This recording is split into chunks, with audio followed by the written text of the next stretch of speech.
संविधान का अनुच्छेद आर्टिकल 225(1) कहता है, subject to public order, morality and health, and to the other provisions of this part, all the persons are equally entitled to freedom of conscience and the right freely to profess, practice and propagate religion.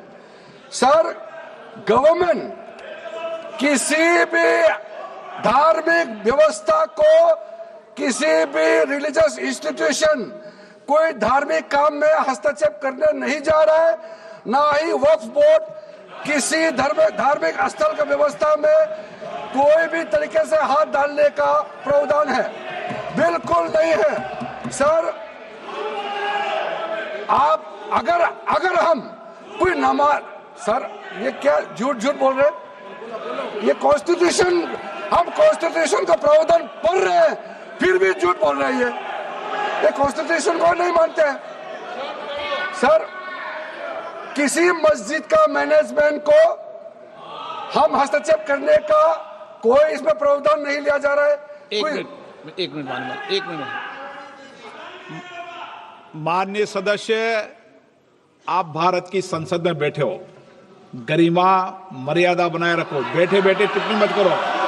हाँ, आपको जब मौका मिलेगा आप अपनी बात कहना, बैठे बैठे टिप्पणी नहीं कर सकते। ये संसद की मर्यादा नहीं है, ऐसे नहीं चलेगा सदन। सदन व्यवस्था नियम से चलेगा। किसी भी व्यक्ति को बैठे बैठे कोई भी सदस्य जो बोल रहा हो उसके बीच में टिप्पणी करने का अधिकार नहीं है। माननीय मंत्री जी। अध्यक्ष महोदय जी, ये वक्फ बोर्ड का जो प्रावधान किसी मस्जिद, किसी मंदिर, किसी धार्मिक स्थल का व्यवस्था का कोई लेना देना नहीं है। ये सिंपली एक प्रॉपर्टी का मैनेजमेंट का विषय है। ये कोई मुसलमान अपना ज़कात देता है, फितरा देता है, उसको हम पूछने वाला कौन होते हैं? ये आपका धार्मिक भावना से जुड़े हुए चीज है, उसमें सरकार का कोई लेना देना नहीं है।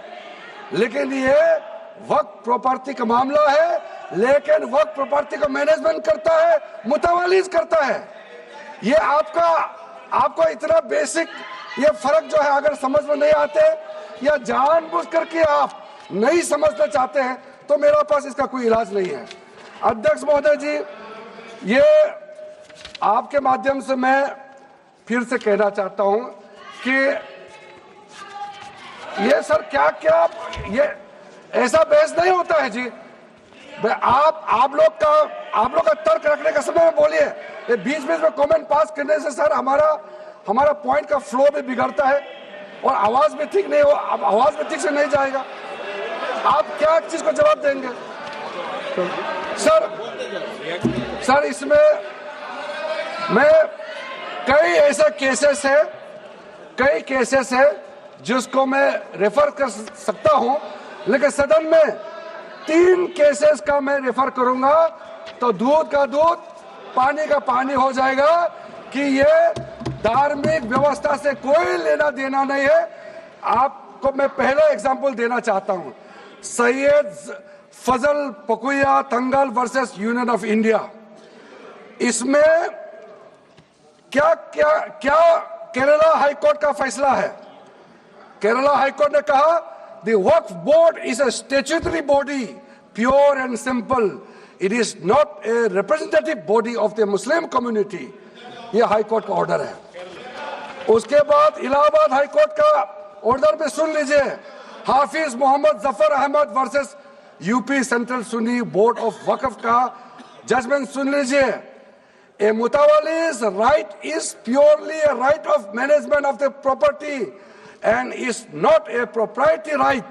The duties of a mutawalli are purely of a secular character. His duties are not of a religious character. इतना क्लियर कट रूलिंग है। तीसरा, तिलकायत श्री गोविंद लाल जी महाराज वर्सेस स्टेट ऑफ राजस्थान।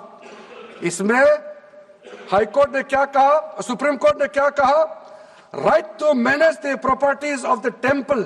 अब देखिए मंदिर का भी इसमें एग्जाम्पल लिया गया है।